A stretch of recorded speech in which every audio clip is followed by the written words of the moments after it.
Bullies humiliate an elderly woman. They had no idea she was a retired judge. The autumn wind carried the scent of dying leaves as Margaret Hawthorne made her way down Maple Street, her weathered hands gripping the worn leather handle of her walking cane. At 73, she had grown accustomed to the subtle invisibility that came with age, the way younger people's eyes seemed to slide past her as if she were merely part of the landscape. Her silver hair was pulled back in a modest bun, and her simple grey coat had seen better days, but there was something in her posture that spoke of decades of quiet authority. The way she carried herself suggested someone who had commanded respect in rooms full of powerful people, though that confidence was now hidden beneath the unassuming exterior of an elderly woman taking her daily walk. Jefferson High School loomed ahead, its red brick facade casting long shadows across the sidewalk.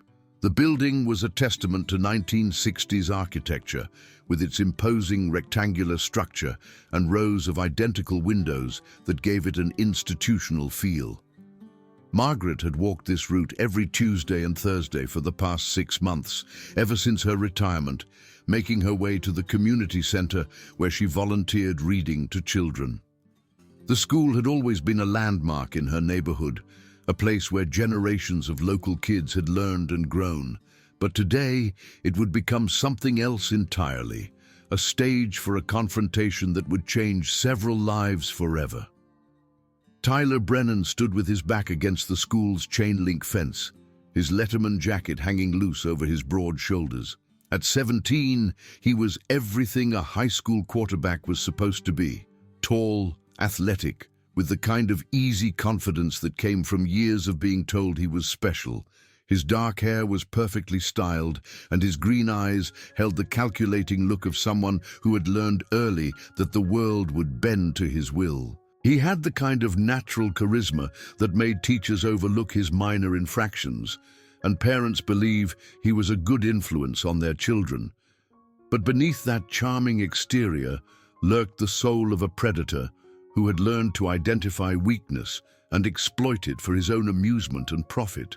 "Look at this," Tyler said, nudging his friend Marcus Webb with his elbow.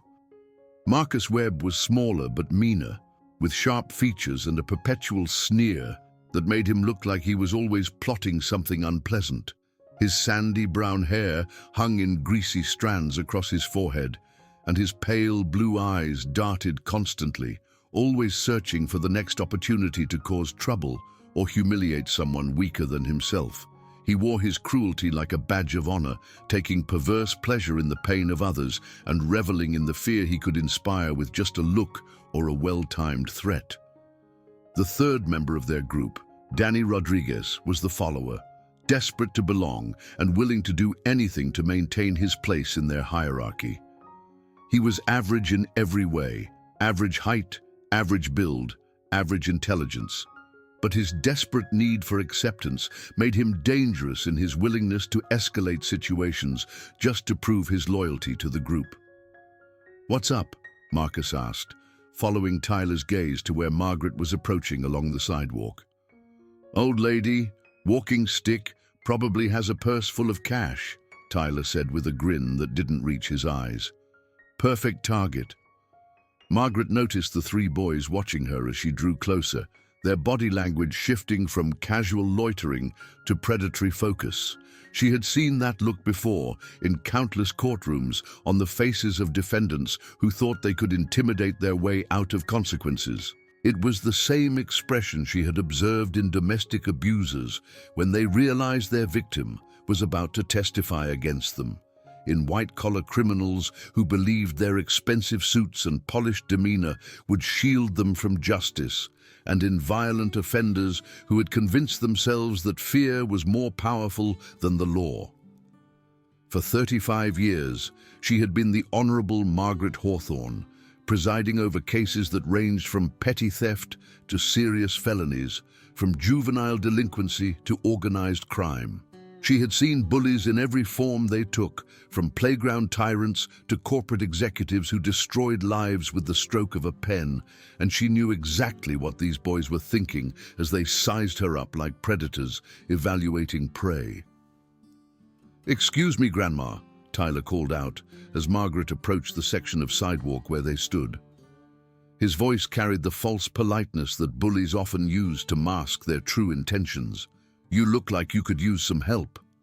Margaret paused, her keen eyes taking in the three boys with the analytical precision that had made her one of the most respected judges in the county. Tyler was the leader, that much was obvious from the way the other two positioned themselves slightly behind him. Marcus was the instigator, the one who would push boundaries and escalate situations. Danny was the weak link, the one who would follow but might also be the first to crack under pressure. "I'm quite capable, thank you," Margaret replied, her voice steady and controlled. She had learned long ago that showing fear only encouraged predators. "Oh, come on now," Marcus interjected, stepping forward with a theatrical show of concern. "A woman your age shouldn't be walking around alone. What if you fall? What if someone tries to rob you?" The irony wasn't lost on Margaret, but she kept her expression neutral. "I appreciate your concern, but I'm perfectly fine." Tyler moved to block her path, his smile widening. "The thing is, Grandma, this is kind of our territory.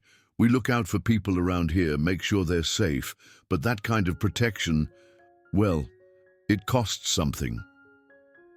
Margaret felt a familiar surge of anger, the same feeling she had experienced whenever she encountered injustice in her courtroom, but she also felt something else, a cold, calculating fury that these boys had no idea they were awakening. She had spent decades dealing with people who thought they could use intimidation to get what they wanted, and she had never once backed down. "I see," Margaret said quietly. "And what exactly are you suggesting?" "Just a little donation," Danny said, emboldened by what he mistook for fear in the elderly woman's voice. "Whatever you can spare, maybe $20, $30, nothing too crazy." Margaret's grip tightened on her cane. The walking stick was more than just a mobility aid. It was a gift from her late husband, carved from solid oak and topped with a brass handle that had been polished smooth by decades of use. Harold had given it to her on their 40th anniversary, joking that she would need it to keep unruly defendants in line when she retired. She had laughed then, but now she wondered if he had been more prescient than either of them realized. "And if I refuse?" Margaret asked. Tyler's mask of false courtesy slipped slightly. "Well, that would be unfortunate. See, sometimes accidents happen to people who don't appreciate the protection we offer, especially older folks who might not be able to defend themselves." The threat hung in the air like a toxic cloud. Margaret felt the familiar surge of righteous indignation that had driven her through countless difficult cases. She thought of all the victims who had stood in her courtroom, seeking justice against people exactly like these three boys. She thought of the elderly clients she had represented early in her career, before she became a judge, who had been victimized by predators who saw their age as weakness. "I understand," Margaret said, her voice taking on a quality that would have been familiar to anyone who had ever stood before her bench. "You're threatening me." "Threatening?" Tyler laughed, but there was something uneasy in the sound. "We're just having a conversation. Right, guys?" Marcus and Danny nodded eagerly, but Margaret could see the uncertainty creeping into their expressions. She had perfected the art of reading people over her decades in the legal system, and she could tell that they were starting to sense something different about their intended victim. Margaret reached into her purse, and the three boys leaned forward expectantly. But instead of pulling out money, she withdrew her cell phone, a simple device that she had initially resisted, but now found indispensable. "What are you doing?" Tyler demanded. "Calling the police," Margaret replied calmly. "You've just committed the crime of extortion, which in this state is a felony punishable by up to 5 years in prison." The boys exchanged glances, and Margaret could see the calculation in their eyes. They were weighing the risk of her actually following through against the potential consequences of letting her go. "I don't think so, Grandma," Marcus said, reaching for the phone. "Give me that." Margaret stepped back, her movements surprisingly quick for someone her age. "I wouldn't do that if I were you. Attempting to steal someone's property is robbery, and if you use force or intimidation, it becomes a felony." "She's bluffing," Danny said, but his voice lacked conviction. Tyler's face darkened. "You know what? I think this old lady needs to learn some respect." He lunged forward, intending to grab the phone from Margaret's hand. But Margaret had spent her entire career dealing with people who thought they could intimidate her, and she had learned a thing or two about defending herself. She brought her cane up sharply, the brass handle connecting with Tyler's wrist with a solid crack that made him yelp and stumble backward. "Assault on a senior citizen," Margaret said matter-of-factly. "That's an additional felony." Marcus and Danny stared at their leader, who was cradling his wrist and looking at Margaret with a mixture of shock and rage. The elderly woman stood her ground, her cane held in a defensive position that suggested she knew exactly how to use it. "You're going to pay for that," Tyler snarled. "Am I?" Margaret asked, her voice carrying the same tone she had used to address countless defendants who had made similar threats. "Because from where I stand, you're the ones who are going to be paying. You've committed multiple felonies in the space of 5 minutes, and you've done it in front of a witness who knows exactly how the legal system works." The boys looked around nervously, suddenly aware that their altercation had drawn attention. Several students had stopped to watch from the school grounds, and a few adults had paused on the opposite side of the street. Margaret could see the realization dawning on their faces. They were no longer anonymous predators, but the center of attention. "You don't know who you're messing with," Marcus said, trying to regain some semblance of control. Margaret smiled, and there was something in that expression that made all 3 boys take an involuntary step backward. "Actually, I do know exactly who I'm dealing with. 3 juveniles who think they can use intimidation to steal from an elderly woman. I've seen hundreds of cases just like this one." She paused, letting her words sink in before continuing. "But you have no idea who you're dealing with. My name is Margaret Hawthorne, and until 6 months ago, I was a judge in the County Superior Court. I presided over cases for 35 years, and I've sent people to prison for less than what you've attempted here today." The color drained from Tyler's face. Even in his sheltered world of high school popularity, he knew enough about the legal system to understand the implications of what she was saying. "You're lying," he said, but his voice lacked conviction. Margaret reached into her purse again, this time pulling out a leather wallet. She flipped it open to reveal her retired judicial identification card, the gold badge gleaming in the afternoon sunlight. "The Honorable Margaret Hawthorne," she read aloud. "Retired Judge, County Superior Court. Would you like to see my Bar Association card as well?" The 3 boys stood frozen, their earlier bravado evaporating like morning mist.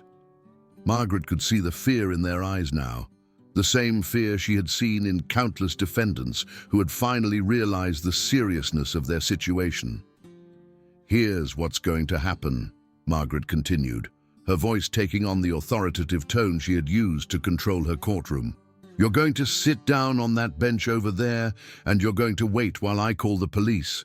Then you're going to explain to the officers exactly what you attempted to do here today." "We didn't do anything," Danny protested weakly. "Extortion, attempted robbery, assault on a senior citizen, and now lying to a judicial officer," Margaret counted off on her fingers. "That's quite a list for one afternoon." Tyler's face was pale, but there was still defiance in his eyes. "You can't prove anything. It's your word against ours." Margaret gestured to the growing crowd of onlookers. "Actually, it's my word, backed by the testimony of at least a dozen witnesses, against the word of 3 young men who clearly don't understand how the legal system works." She paused, studying their faces with the same analytical precision she had used to evaluate evidence in her courtroom. "But here's what's really going to happen. You're going to go home tonight, and you're going to think about what you've done." You're going to realize that you attempted to victimize an innocent person, and you're going to feel ashamed of yourselves." The boys looked confused, unsure of where she was going with this. "Then, tomorrow morning, you're going to come to my house, 415 Elm Street, and you're going to perform community service. You're going to rake my leaves, clean my gutters, and do whatever other work I assign you. You're going to do this every weekend for the next 2 months." "And if we don't?" Marcus asked. Margaret's smile was cold as winter. "Then I'll file charges for every crime you committed here today. I'll make sure the prosecutor knows exactly what kind of young men you are, and I'll testify at your trial.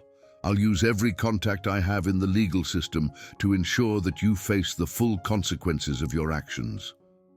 She paused, letting the weight of her words settle over them. "But if you do accept my alternative, if you show up at my house tomorrow morning ready to work, then I might be inclined to view this as a learning experience rather than a criminal matter." The 3 boys exchanged glances, and Margaret could see the desperate calculation in their eyes. They were weighing the certainty of punishment against the possibility of redemption. "Why would you do that?" Tyler asked quietly. Margaret's expression softened slightly. "Because I've spent my career dealing with people who made mistakes. Some of them were irredeemable criminals, but others were just young and stupid. The difference was often whether they learned from their mistakes or continued to make them." She looked at each of them in turn. "You have a choice to make. You can continue down the path you're on, using intimidation and threats to get what you want, and eventually you'll end up in prison. Or you can learn from this experience and become better people." The silence stretched between them, broken only by the distant sound of traffic and the whisper of wind through the trees. Margaret waited patiently, her hands folded over the handle of her cane, while the 3 boys struggled with the decision that would shape their futures. Finally, Tyler spoke. "What time tomorrow?" 8 o'clock sharp, Margaret replied. "And wear clothes you don't mind getting dirty." As the boys walked away, their shoulders slumped in defeat, Margaret felt a familiar satisfaction. It was the same feeling she had experienced whenever she had been able to guide someone away from a destructive path. The knowledge that justice had been served not through punishment, but through education. She continued her walk to the community center, her cane tapping rhythmically against the sidewalk. Behind her, the whispers of the witnesses spread the story of what had happened, how 3 bullies had tried to intimidate an elderly woman and discovered they had picked the wrong target. The next morning, at exactly 8 o'clock, Margaret heard the sound of footsteps on her front porch. She opened the door to find Tyler, Marcus, and Danny standing on her doorstep, dressed in old clothes and looking remarkably subdued. "Mrs. Hawthorne," Tyler said hesitantly, "we're here to work." Margaret smiled, the expression warm and genuine this time. "Good. Let's get started." Over the next 2 months, the 3 boys learned more than just yard work. They learned about respect, about the consequences of their actions, and about the kind of people they wanted to become. Margaret, in turn, learned that sometimes the greatest victory wasn't in punishment, but in transformation. And when the 2 months were over, when the boys had completed their community service and earned Margaret's respect, they had also earned something far more valuable. They had earned the chance to become better people than they had been before they met a retired judge who refused to be intimidated by bullies.